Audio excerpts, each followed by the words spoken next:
Hello there, Healthcare Experience Matters listeners. We're joined today by the Healthcare Experience Foundation's Katie Owens. She is the co-founder and president of the Healthcare Experience Foundation and a familiar voice on this podcast, although I think it's been a while since our last episode together. So I'm really excited to talk about building a positive workplace culture today. Katie, let's kick things off here by having you answer a question about, how do things like morale and workplace culture impact what we care most about, and that's the patient experience? Yeah, of course, Casey. I'm so thrilled to be back, and hello, everyone. One of the best ways that I like to open up this conversation is to think about a time when you have encountered a team member who's disengaged, and just the profound difference between the quality of that interaction versus a team member who's engaged. And what's your qualitative difference when you think about the attributes of those two individuals?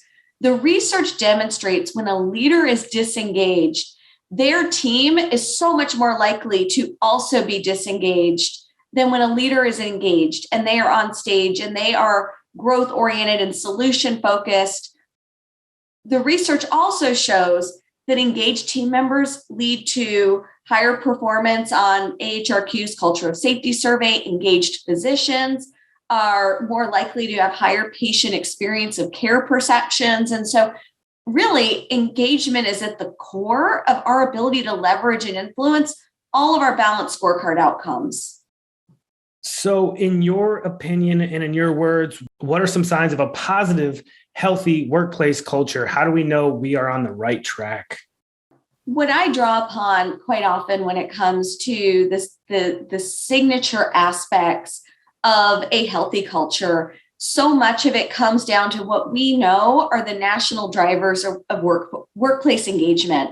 And through our partnership with PRC and under Dr. Cindy King's leadership, we know that there's some important factors that really indicate, a positive workplace morale. And those things are pretty simple at face value, and yet many times difficult to achieve.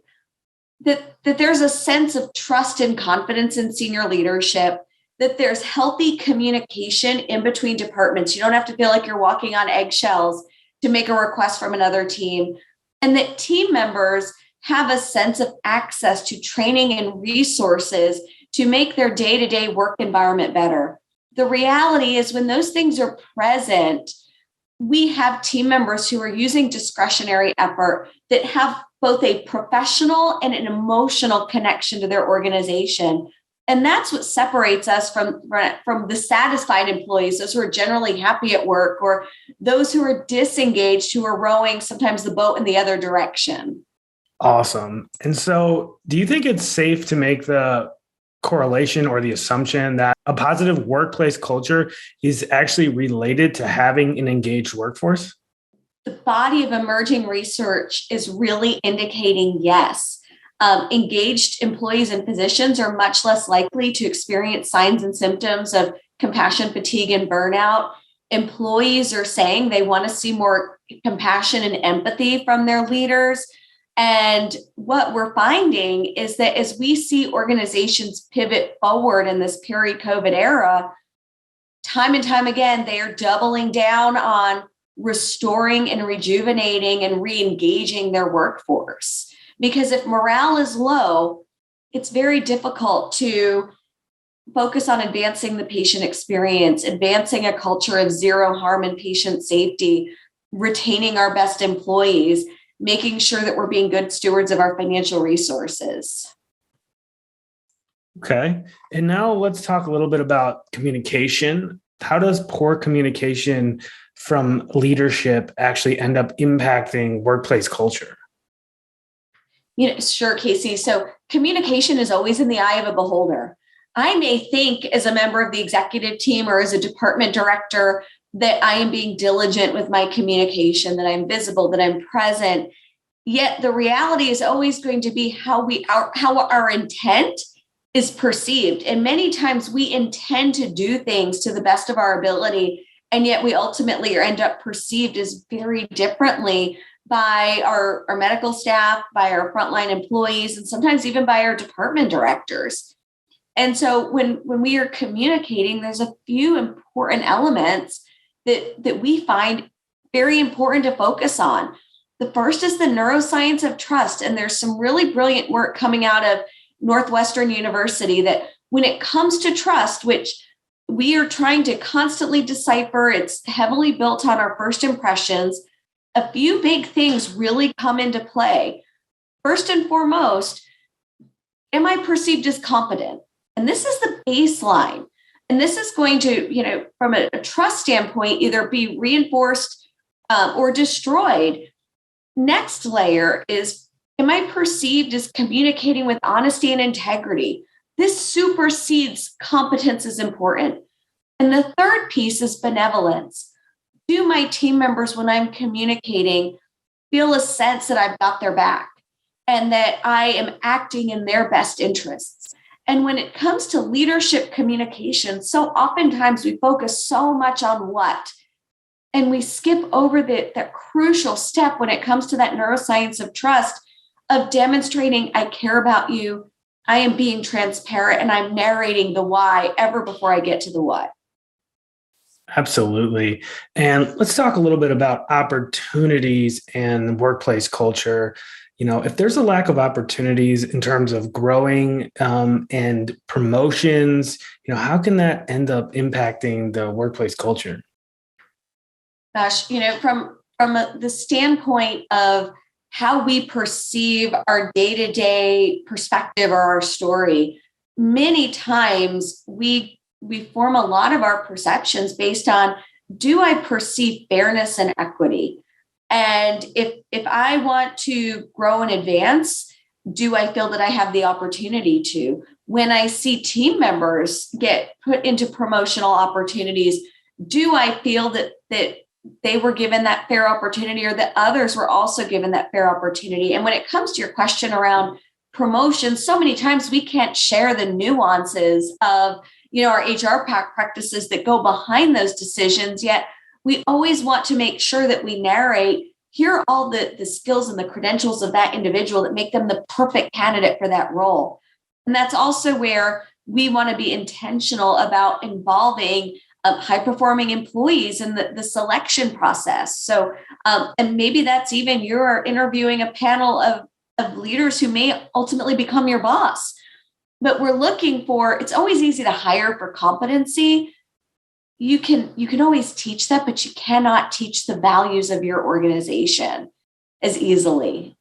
Very well said, Katie. And so what about rebuilding a workplace culture that has been identified as perhaps problematic? Where does one begin that process?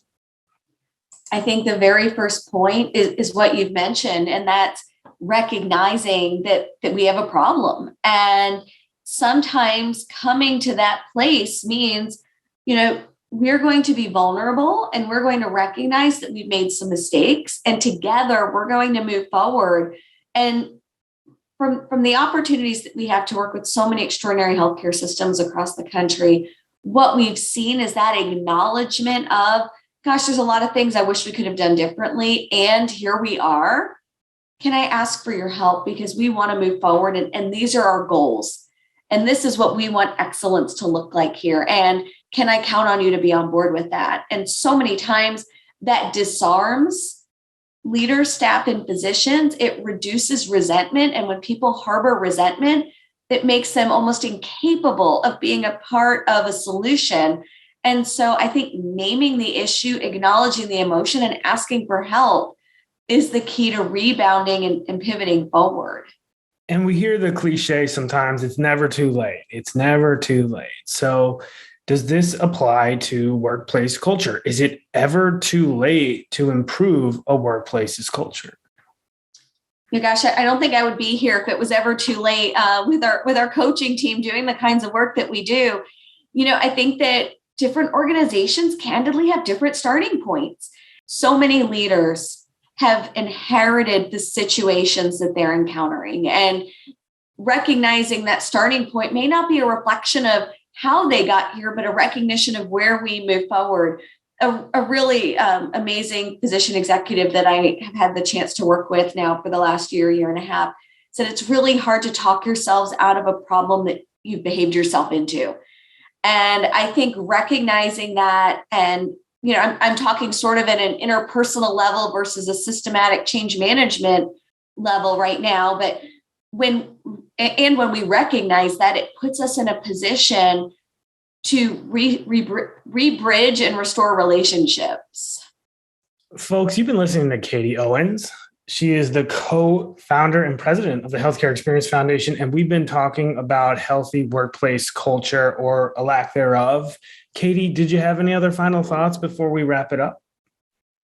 I know we've talked a little bit about cliches, and I've heard so many leaders say we've just sort of backed ourselves into this, and all of a sudden they just sort of have this turning point and recognize we can continue to permit what we've promoted, or we have this choice to make different steps. And I think that starts with the senior leadership team, and it starts with role modeling and visibility and re-engaging the workforce. It's really hard to turn around and ask managers, directors, and frontline staff to change when we are not willing to go first. And I think that's one of the hard things about hard things, is coming to that place of we're going to restore accountability. We're going to hold up our own mirrors first. And I will let that be the final word for today's episode of the Healthcare Experience Matters podcast. Katie Owens, thanks again for your time today. My pleasure. Thanks, Casey.